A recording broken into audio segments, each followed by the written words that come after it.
On the 6th day of Christmas, my true love gave to me a hobby pack of 2020-21 Upper Deck Series 2 hockey.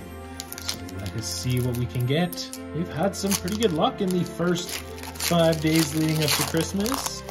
Nice Young Guns pull, a nice Trilogy rookie premieres. We've got Matthias Ekholm, Seth Jones, Jesper Bratt, and a marquee rookies base. Ooh, Dylan Coghlan. Not a bad defenseman though. They're now playing in Carolina.